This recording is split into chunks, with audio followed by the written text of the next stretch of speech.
দিল্লির জুমা মসজিদের ইমাম বক্তৃতা করলেন, সেই বক্তৃতার ক্যাসেট আমার কাছে পৌঁছানো হয়েছিল। আমি বক্তৃতা যখন শুনছিলাম আমার মনে হচ্ছিল যেন তার মুখ থেকে আগুন বর্ষণ হচ্ছে। তিনি বলতেছিলেন যে এই ভারতকে আমরা সাজাইছি, এ ভারতকে আমরা পাতা পল্লব দিয়ে, শাখা প্রশাখা দিয়ে, ফুল দিয়ে, ফল দিয়ে গোটা ভারত 850 বছর বসে আমরা সাজিয়েছি। এ ভারতের কুতুব মিনার আমার, এ ভারতের তাজমহল, শীষমহল, এ ভারতের দেওয়ানি আম, দেওয়ানি খাস, এ ভারতের যা কিছু দেখার, যা কিছু সৌন্দর্য সব মুসলমানেরা করেছে। সেই মুসলমানদের কলিজা, সেই মুসলমানদের রূহ, গোটা পৃথিবীর মুসলমানদের মগজ, পৃথিবীর শ্রেষ্ঠ নেয়ামত আল্লাহ রাব্বুল আলামিনের আখেরি কালাম কোরআনের বিরুদ্ধে কেস হয়েছে। আব্দুল্লাহ বুখারী বলছেন, এই কোরআনের বিরুদ্ধে কোরআন ব্যান করার মতো রায় যদি ভারতের কোন জজ মুখ দিয়ে উচ্চারণ করে কোরআন ব্যান করা হলো, তিনি বলছেন আমি ভারতের জুমা মসজিদের ইমাম শুধু নই, ভারতের 20 কোটি মুসলমানের ইমাম আমি। তিনি বলছেন যদি কোরআনে কারীমকে ব্যান করার রায় ঘোষণা করবে যে জজ, সে জজকে আমি পায়ের নিচে পাড়ায় ধরে বাম হাত দিয়ে তার জিহ্বাটা টেনে ছিঁড়ে ফেলে দেব।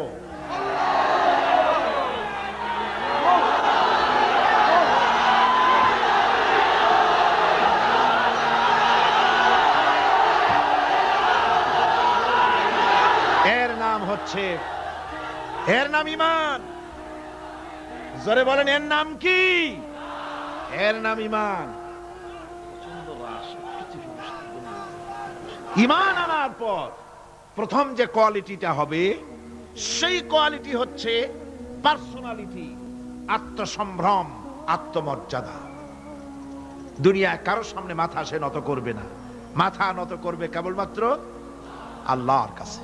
সে বিশ্বাস করবে খাইরিহি ওয়া শাররিহি মিনাল্লাহি তাআলা, ভালো মন্দ সব কার কাছ থেকে হয়? আল্লাহর কাছ থেকে হয়। সে কিছুতেই বিশ্বাস করবে না যে কোনো মাজারের কাছে গেলে, কবরের কাছে গেলে আমার তকদির পাল্টে যাবে, কোনো মুমিন তা বিশ্বাস করবে না। কথা বুঝতে পেরেছেন? ভালো করার মন্দ করার সবটা মালিক আল্লাহ সুবহানাহু ওয়া তাআলা।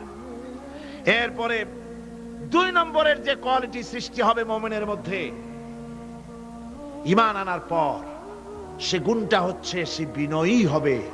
বিনয়, বিনম্রতা তার এক বৈশিষ্ট্য হবে। বিনয় এবং বিনম্রতার বৈশিষ্ট্য হবে।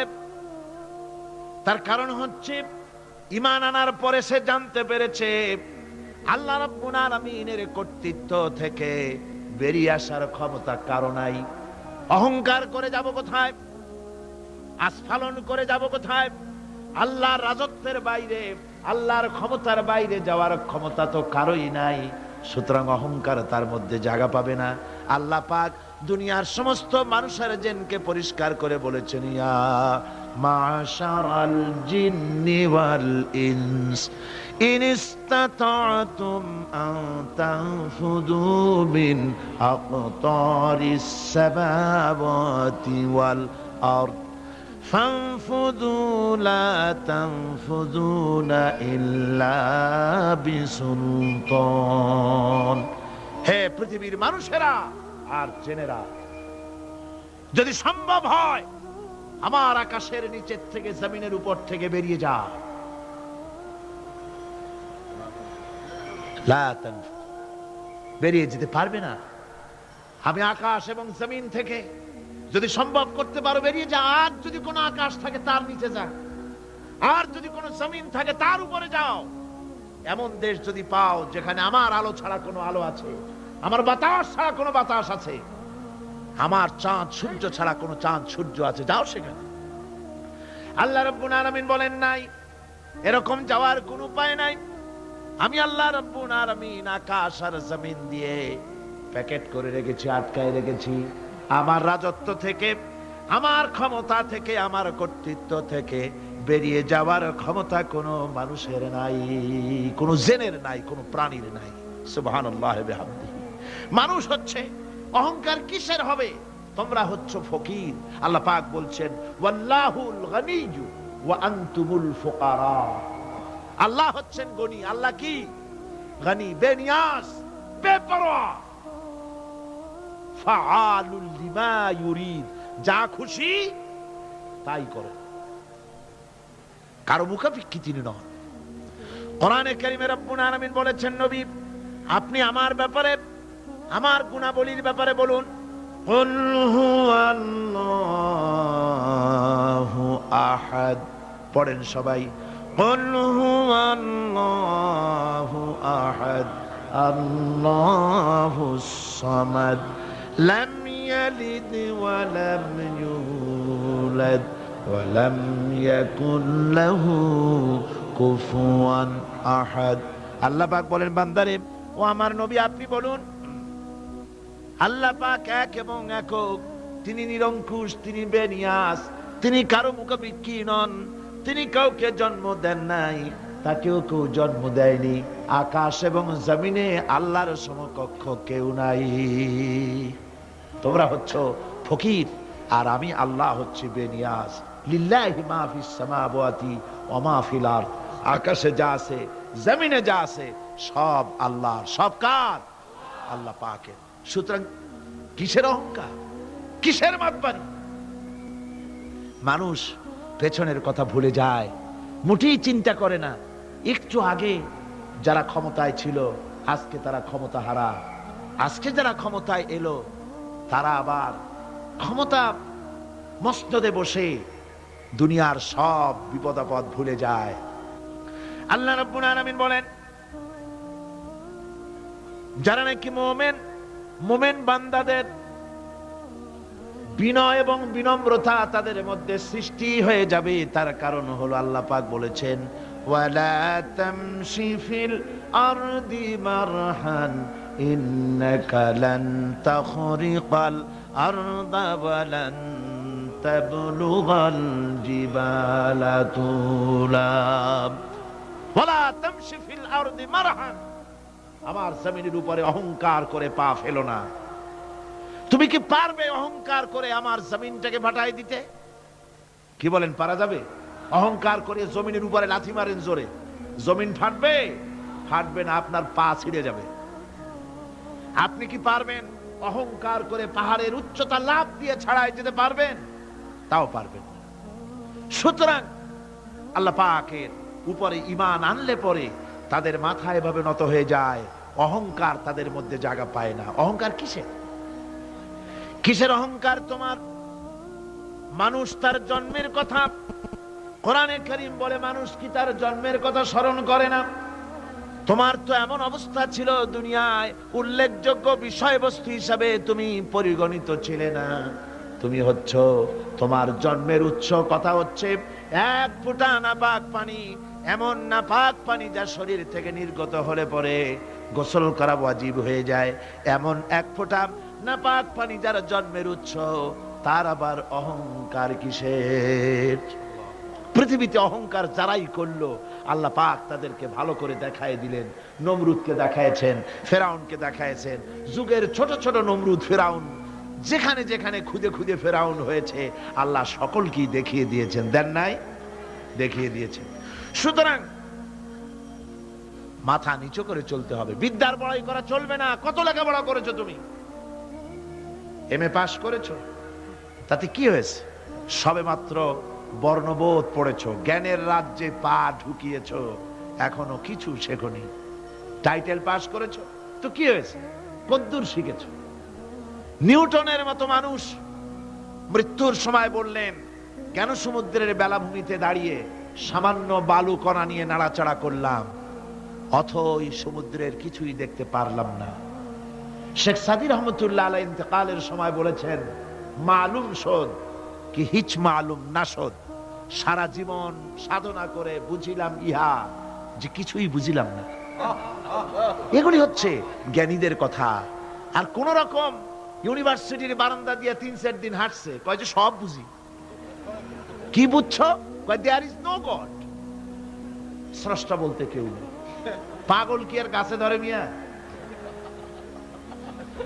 সুতরাং বিদ্যার বড়াই চলবে না, স্বাস্থ্যের বড়াই চলবে না, অর্থের বড়াই চলবে না।